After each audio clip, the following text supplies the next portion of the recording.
Doctor साहब, चूँकि ये जो डायबिटीज़ है वो बड़ी कॉमन प्रॉब्लम है और हिंदुस्तान में बुरी तरह से पैर पसार रही है। डायबिटिक पेशेंट पर ये जो पॉल्यूटेड एयर है इसका कितना बुरा असर पड़ता है, ये और समझा दीजिए। I would say not only diabetics, hypertensives, सांस के मरीजों की जिक्र मैं पहले ही कर चुका हूँ और मैं पहले ही जिक्र कर चुका हूँ जो इम्यून बीमारी हैं। आजकल एक नई बीमारी बताई है कि जिसमें हमारी इम्यूनिटी कम हो जाती है और तरह तरह की बीमारियां, रूमेटिक आर्थराइटिस से लेके सिस्टमेटिक लिपस एरिथ्रोपोइटोसिस जिसको एसएलई कहते हैं, ऐसी बीमारियों के पेशेंट भरमार हैं। जो ऑर्गन ट्रांसप्लांट के पेशेंट हैं, मैंने किडनी डोनेट करवाई थी, मैंने लिवर डोनेट करवाया था, ऐसे पेशेंट्स बहुत, बोन मैरो ट्रांसप्लांट करवाया था।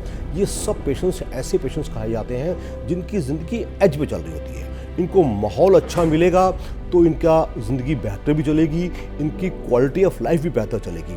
तो ये सब पेशेंट्स डेफिनेटली अफेक्टेड हैं। इनकी परफॉर्मेंस कम रहेगी, इनको ये अच्छी एफिशिएंसी ऑफ लाइफ नहीं कर पाएंगे। तो मैं समझता हूँ कि जो ना चाहते हुए जो हमारी हवा है, जो कि हमारी सबसे बेसिक चीज़ है ज़िंदा रहने के बाद, उससे ना जाने कितना नुकसान हो रहा है, अंदाज़ा लगाना भी मुश्किल है।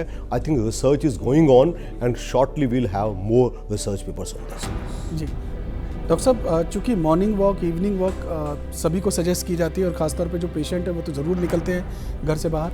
तो ऐसे लोग जो मॉर्निंग वॉक जिनके लिए बहुत कंपलसरी है, या कंपलसरी सभी के लिए, तो ऐसी स्थिति में उन लोगों का घर से बाहर निकलना इस पॉल्यूशन में कितना खतरनाक हो जाता है और उन्हें क्या करना चाहिए? पर्टिकुलरली हार्ट पेशेंट्स, जो ब्लड प्रेशर के पेशेंट्स हैं, और जो COPD यानी क्रोनिक ऑब्स्ट्रक्टिव पल्मोनरी डिसीज़ या ब्रेन क्लास में, इनको तो हमारी खुलेआम सलाह है आप 10 से 4 तक घर से बाहर निकलो ही नहीं। जो वॉक आपको सुबह करनी थी वो आप दोपहर बाद या जिस टाइम धूप निकली होती है उस टाइम कीजिएगा और बाकायदा मास्क पहन के कीजिएगा। तो ओबियसली ऐसे लोग वो पेशेंट्स होते हैं जिनको वॉक नहीं मिलेगी तो और कॉम्प्लिकेशंस हो रही हैं। वजन बढ़ रहा है, जिसका वजन पहले ही ज़्यादा है, जो डायबिटिक्स का कंट्रोल में नहीं है, अक्सर most patients of blood pressure और डायबिटीज़ उनके कंट्रोल बिगड़ जाते हैं। क्यों? एक आदमी अगर पहले 10,000 कदम चल रहा था, उसने 10,000 कदम चलना बंद कर दिया या 1,000 कदम चल रहा है, उसका सिस्टम तो बिगड़ेगा। तो उनको अपने फिजिशियन के टच में रहना चाहिए और जो ऊंच नीच दवाओं में करी जा सकती है ताकि उनको किसी किस्म की कॉम्प्लिकेशन से बचाया जा सके। डॉक्टर साहब, प्रिकॉशनरी स्टेप्स में बहुत सारे मेजर्स हैं। आप मास्क लगा के चलिए, आप ज़रूरी ना हो तो घर से बाहर ना निकलिए, लेकिन क्या कुछ खाने पीने से भी हम अपने आप को थोड़ा सा सेव कर सकते हैं, अपनी इम्यूनिटी बढ़ा सकते हैं? आपने बहुत अच्छा सवाल पूछा। अल्टीमेटली ले दे के बात इसी पे आ गई, माहौल तो सुधरेगा ही नहीं जो अपने लिए तुम कर सको। तो इसमें मैं हमेशा 5 चीज़ें कहना पसंद करता हूँ। सबसे इम्पॉर्टेंट है पानी का इंटेक।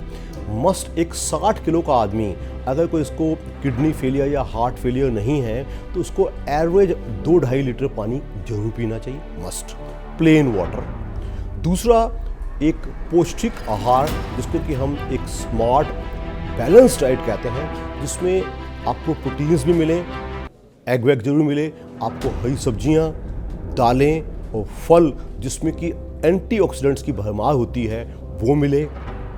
ड्राई फ्रूट्स वगैरह अच्छे माने जाएंगे, जो कि आजकल हमारे देश में चलन बहुत ज़्यादा है आउटसाइड फूड का। रेस्टोरेंट में खाएंगे, बैंक्वेट में खाएंगे, 5 स्टार होटल में खाएंगे, वो किसी हदों हिसाब से अच्छी चीज़ नहीं है।